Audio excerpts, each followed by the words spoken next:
주간의 임상실무 라니 간조스쿨에 오신 것을 환영합니다.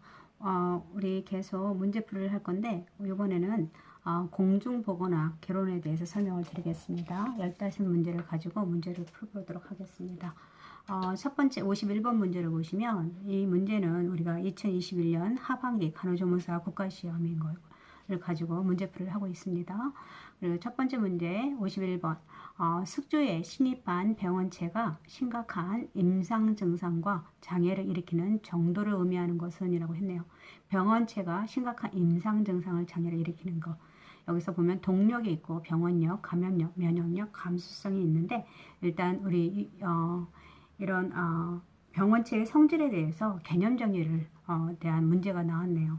그래서 여기서 동력이라고 하는 것은 아까 말한 것처럼 현성 감염자, 숙주에 침입한 병원체가 심각한 임상 증상 등이나 불구 등의 장애를 초래하는 정도를 의미합니다. 그래서 여기서 답은 1번일 것 같고요. 2번 같은 경우는 이제 병원체가 숙주에 감염해서 병을 일으키는 원인이 되는 성질을 말하는 것입니다. 그리고 감염력이라는 것은 병원체가 숙주에 침입해서 기관에 자리 잡고 그래서 거기서 증식하는 능력을 말하고요. 면역력이라는 것은 우리가 병원체가 숙주에서 나타나는 특이 면역성을 길러주는 성질을 말하는 것입니다. 그리고 감수성이라는 것은 우리가 인체가 어떤 질병에 특히 쉽게 걸리는 경향을 말하고요. 그래서 우리는 감수성이 낮아야 되는 거죠. 네, 면역력은 높고 감수성은 낮아야 되고, 네. 그래서 여기서의 답은 우리가 1번이 되겠습니다. 심각한 임상 증상과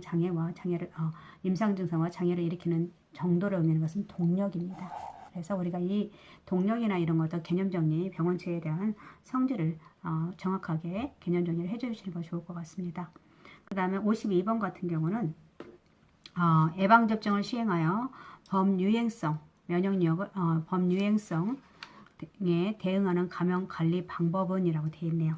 그래서 보시면 병원체를 제거한다, 보균자를 격리하고 숙주 면역력을 증강시키고 숙주의 감수성을 강화하고 병원체의 탈출을 방해한다라고 했는데 예방접종을 시행하고 범유행성에 대응하는 감염력 관리 방법이라고 해서 여기서는 우리가 전파 과정을 감염력 관리에서 원칙에서는 전파 과정을 차단하는 것이 좋습니다. 그래서 여기서 우리가 전파 위험성이 있는 사람, 병원체에 감염된 사람이라 되는 것은 전파 감염성이 위험이 사라질 때까지 어떻게 해주냐면 건강한 사람에게서 떼어놓는 것이 좋습니다. 그래서 보균자 격리가 좋고 있고요.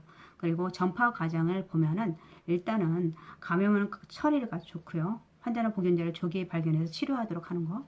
그리고 병원서를 제거하는 것. 그래서 감염된 동물을 죽여 없애는 것이나 가장 좋은 방법이고요.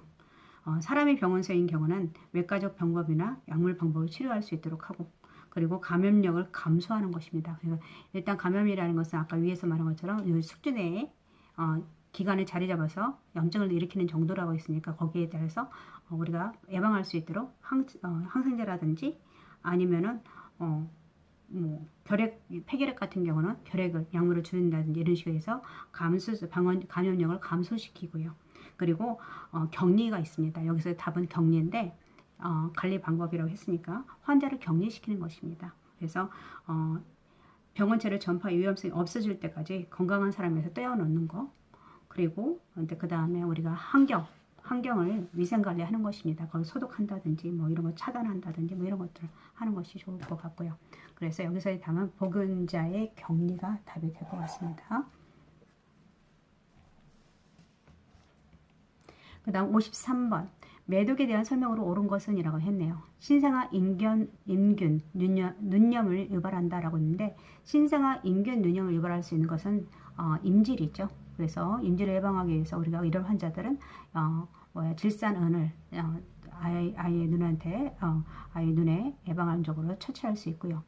그 다음에 제3급 감염병에 해당한다라고 했는데 매독은 제4급에 해당하고요. 가임 여성은 예방접종이 필요하다. 이건 아니라 조기에 발견할 수 있도록 하는 것이 좋고요. 그리고 우리가 원인균은 사람 면역 결핍 바이러스이다. 사람 면역 결핍 바이러스는 에이즈죠. 여기에 대한 매독의 원인균은 트레포나 팔리듬이고, 그리고 이 세균은 스파이로헤타에 속합니다. 그래서 우리가 예방 방법은, 전파 방법은 우리가 직접적인 수직 감염에 의해서 일어납니다. 그렇기 때문에 모체를 통해서 수직 감염이 될 수 있고요. 그래서 우리가 빨리 우리가 진단 검사, 혈청 검사 같은 거, VDR 테스트라든지 또는 바스만 테스트를 통해서 조기 발견해서 우리가 임신 16주나 20주 이내에 치료받을 수 있도록 하는 것이 좋습니다. 그래서 뭐 치료 약물은 페니실린 같은 거, 아니면 에르트로마이신, 테트라사이클린 등이 있고요. 그리고 우리가 교육시켜주는 하는 게 중에 하나가, 부부 중에 한 사람이 감염되었더라도 부부가 같이 치료받을 수 있도록 하고, 그리고 태아의 선천성 매독 예방을 위해서 인부에게 매독 검사를 실시할 수 있도록 하는 것이죠. 네, 예방 접종이 아니라 매독 검사를 하도록 하고, 그리고 직접 접촉에 의한 감염성 질환임을 설명하고요. 그리고 매독은 치료 가능한 질환이고 성실히 치료에 임할 것을 권고하는 것이 좋습니다. 그래서 여기서 중요한 것은 답이 모체를 통해서 수직 감염된다. 그리고 우리가 진단을 위해서 수직 감염되니까 16주에서 20주 이내에 치료받을 수 있도록 하는 거, 그리고 VDR이나 진단검사, 바스만 테스트를 우리가 받도록 하는 것이 좋습니다. 그리고 부부가 같이 치료받을 수 있도록 하는 것이 좋고요. 54번 보시겠습니다. 유병률에 대한 설명으로 옳은 것은 이라고 되어 있네요. 분모는 건강한 전체 인구 수이다. 분자는 세로의 특정 건강 문제에 대한 발생한 사람의 수이다. 발생률이 높으면 유병률이 낮다. 치명률이 높으면 유병률은 높다. 질병 이황 기간이 길수록 유병률은 높다라고 되어 있는데, 여기서의 답은 유병률이라는 것이 무엇이냐면 전체 인구, 전체 지역 주민 중에 특정 질병이나 건강 문제에 이완되어 있는 사람이 얼마나 있는지를 비율을 나타낸 것이 유병률입니다. 그래서 여기서의 분모는 전체 인구 수가 되고요. 분자는 현재 특정 건강 문제를 갖고 있는 사람의 수가 될 것 같습니다. 그래서 1번이나 2번은 분모가 건강한 전체 인구수가 되고 분자가 새로이 특정한 건강한 문제가 발생한 사람의 수로 되는 것은, 분모 이렇게 되는 것은 발생률을 설명하고 있는 것이고요. 그 다음에 우리가 여기서 유병률이, 발생률이 큰 질환일수록 이황 기간이 긴 질병일수록 유병률은 높습니다. 그래서 발생률이 높으면 유병률은 높다가 되고요. 치명률이 높으면 유병률은 높은 게 아니라 낮아질 수 있고요. 낮고요. 그리고 질병 이황 기간이 길수록 유병률이 높은 것은 맞습니다. 그래서 여기서의 답은 5번이 되고요. 그리고 1번과 2번은 발생률을 설명하고 있습니다.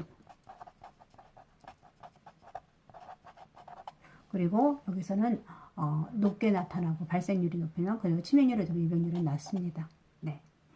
보시겠습니다. 국가 암 검진 사업 중 고위험을 대상으로 검진을 실시하는 암은이라고 했네요. 우리 간암이나 대장암, 위암, 유방암, 자궁 경부암 검사, 이런 것들은 다 암 검진, 국가 암 검진 사업이 포함되는데, 간암만 고위험군을 대상으로 하고 있습니다. 그래서 답은 1번이 될 것 같고요. 그래서 간암은 40세 이상에서 남녀 중에 간암 발생 고위험군을 해서 8년마다 하고 있습니다. 그래서 간 초음파를 한다든지 혈전 알파 태아 단백 검사를 한다든지 할 수 있고요. 대장암 같은 경우는 우리가 보통 50세 이상에서 1년마다 할 수 있는데, 여기서는 태아 분변 검사를 할 수 있고요. 위암 검사는 우리가 40세 이상에서 2년마다 위 내시경이라든지 뭐 위장 조영술 같은 거 엑스레이를 할 수 있고요. 그리고 유방암 검사 같은 경우는 40세 이상에서 2년마다 엑스레이 영상 가서 유방암 검사를 할 수 있고요. 자궁 경부암은 20세 이상에서 2년마다 자궁 경부의 세포 검사, 우리 펩스미어 검사라고 해가지고 그걸 할 수가 있습니다. 그래서 여기서 고위험에 해당하는 것은 간암입니다. 그 다음에 56번 보면 생산 연령 인구가 많이 유출되어서 전체 인구의 50% 미만인 농촌 지역의 인구 구조 유형은이라고 했네요. 이거는 뭐 우리가 너무 잘 알고 있습니다. 그래서 이것은 표주박형이라고 해서 호로형이죠. 네, 호로형이고 유출형으로 볼 수가 있고요. 네, 3번이고 별령 같은 경우는 도시형이죠. 유입형이고 생산 연령층 인구가 도시로 유입돼서 15세에서 64세 생산 연령 인구가 전체 50%를 초과하는 것을 말하고 있고요. 그 다음에 종형은 우리가 출생률과 사망률이 다소 낮은 소산소사형으로 이상적인 국가 인구형입니다. 그래서 0세에서 14세 인구가 65세 인구의 2배가 되는 것, 선진국형에서 나타날 수 있고요. 그 다음에 항아리형은 단지형이라고 해서 감퇴형입니다. 사망률은 낮고 출생률보다는 높아서 인구가 감소하는 감소형이고 0세에서 4세 인구가 65세 이상의 인구의 2배에 미치지 못하는 것입니다. 그리고 그래서 우리나라라든지 프랑스라든지 일본전 같은 게 하고 있고요. 그 다음 피라미드형은 뭐 발전 국가 증가형이고, 그 다음에 출생률과 사망률이 높은 다산다사형으로 볼 수가 있고요. 그 다음에 사망률보다 출생률이 더 높아서 인구가 증가하는 경우, 그 다음에 저개발 국가라든지 발전형 같은 경우도 있을 수 있습니다. 그래서 여기서는 농촌형으로는 호로형이 될 것 같습니다. 57번 보시겠습니다. 모자보건법상 임산부의 정의로 옳은 것은 1번 35세에서 49세 여성, 2번 15세에서 34세 여성, 3번 임신 전부터 수기까지 여성, 4번 임신 전부터 분만 전까지 여성, 5번을 보시면 임신 중이거나 분만 후에 6개월 미만인 여성이라고 되어 있네요. 여기서 임산부의 정의로 맞는 것은 5번이 되겠습니다. 임신 중이거나 분만 후에 6개월 미만인 여성. 이것을 그래서 모자보건법상 모자보건 사업 대상을 나누기 위해서 이렇게 했는데, 임산부가 임신 중이거나 분만 후 6개월 미만인 여성이고, 영유아 같은 경우는 출생 후 6년 미만인 사람을 말하고, 신생아 같은 경우는 출생 후 28일 이내의 영유아를 말하고요. 미숙아는 신체의 발육이 미숙한 채로 출생한 영유아를 말하고, 선천성 이상화라는 것은 선천성 기형이나 변형이나 염색체 이상이 있는 영유아를 설명하고 있습니다. 그리고 모성이라는 것은 임산부와 가임기 여성을 모두 포함해서 설명하고 있습니다. 그래서 여기서는 5번이 되겠습니다. 그 다음에 58번 보시면 임신 27주인 임산부 정기 진단 횟수로 옳은 것은 이라고 했네요. 이것도 어떻게 나눈 거냐면 우리가 세계보건기구와 모자보건법에 따라서 나눴는데, 보통 임신 초기에서 7개월까지는 보통 매월 1회 4주마다 1회가 되게 거고 있고요. 그러니까 임신 27주니까 7개월 되고 있죠. 그래서 우리가 전이죠. 그렇기 때문에 2번이 답이 될 것 같고요. 그 다음에 임신 8개월에서 9개월까지는 보통 매월 2회, 2주마다 갈 수 있도록 하고, 그리고 분만까지, 그 위에 분만까지는 매월 4회라고 해서 1주마다 방문할 수 있도록 하는 것이 좋습니다. 그래서 여기서는 2번이 답이 되겠네요.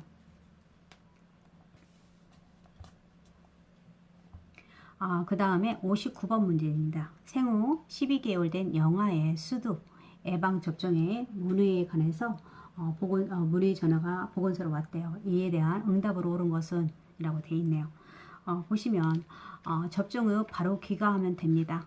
두 번째는 고열이 있어도 접종이 가능합니다. 3번 오전보다 오후에 오시면 좋습니다. 그리고 접종 전날 목욕시키면 안 됩니다. 아이 건강 상태를 잘 아는 보호자가 아이를 데리고 오세요 라고 되어 있는데, 우리가 보통 예방접종을 하기 때는 전에는 주의사항으로 접종 전날에 목욕시키는 것이 좋고요. 집에서 체온을 측정하고 고열이 나면 예방접종을 미룰 수 있도록 하는 것이 좋고요. 그리고 청결한 의복을 입혀서 데려오고, 그리고 아이의 상태에 대해서 잘 아는 보호자가 데리고 오는 것이 좋고요. 그리고 오전 중에 오시는 것이 좋습니다. 그리고 모자보건 수첩을 꼭 가져올 수 있도록 하고, 그리고 예방접종을 하지 않은 어린이를 함께 데려오지 않도록 당사자만 데리고 올 수 있도록 하고요. 그리고 접종 후에는 보통 접종하고 나서 바로 귀가하는 게 아니라 20-30분간 접종 기간을 머물러서 관찰할 수 있도록 하는 것이 좋고요. 그리고 귀가 후에도 정서적으로 안정을 도모하고 3시간 이상 주의 깊게 관찰할 수 있도록 하고요. 그리고 접종 당일이라는 다음날은 과격한 운동을 삼가하고, 당일날 목욕시키지 않고 접종 부위를 될 수 있으면 깨끗하게 청결하게 유지할 수 있도록 하고요. 그리고 접종 후 최소 3일은 관심을 가지고 관찰할 수 있도록 하고, 아이가 심하게 보채고 울거나 고열 증상이 있으면 즉시 의사한테 진찰을 받도록 합니다. 그리고 아이는 반드시 바로 눕혀서 재울 수 있도록 하는 것이 좋죠. 그래서 여기서의 답은 5번이 되겠네요.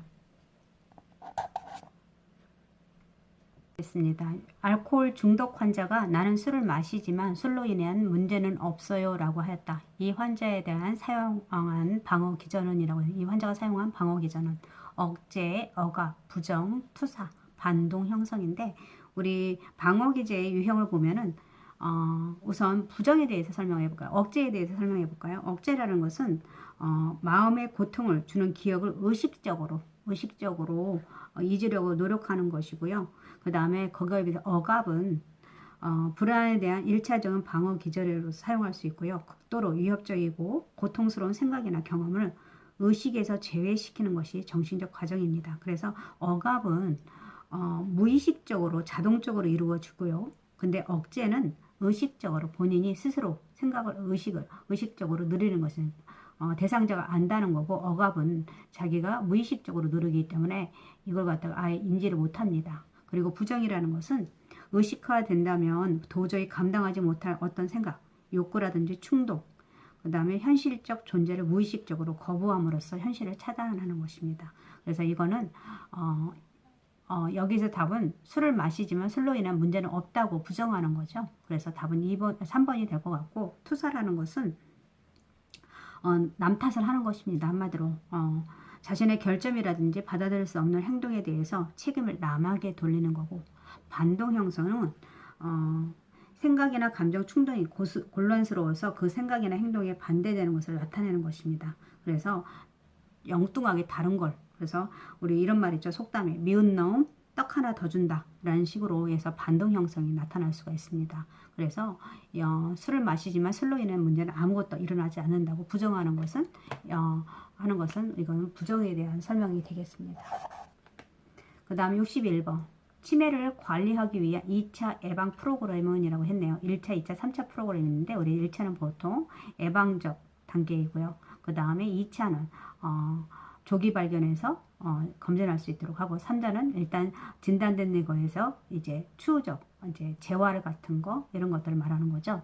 그래서 첫 번째를 보시면 치매 노인을 대상으로 인지 재활을 실시한다. 일단은 뭐 우리가 진단을 받고 이제 그거에 대해서니까 인지 재활을 실시한다고 했으니까 재활이니까 3차게 되겠네요.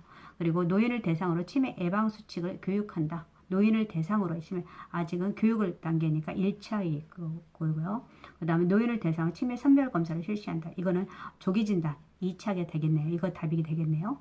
지역 주민을 대상으로 치매 예방 운동을 확산한다. 이것은 1차게 될 거고 지역 주민을 대상으로 치매에 대한 부정적 인식을 개선한다. 이것도 1차가 될 수 있을 것이고 치매 대상자를 치매를 가지고 있는 사람들 아니면 지역사회 주민을 대상으로 한다면 1차도 될 것이고 3차도 될 것 같습니다. 그래서 이건 1차적인 이유가 더 많을 것 같고 여기서 2차는 치매 선별 검사를 실시한다. 답은 여기서 3번이 될 것 같네요. 네.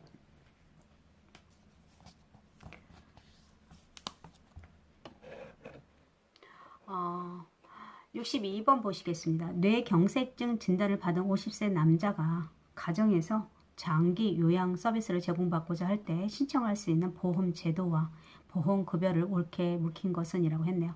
일단은 보험 제도는 우리가 5대 보험, 사회보험 중에서 노인 장기 요양 보험이 될 것 같고요. 그죠?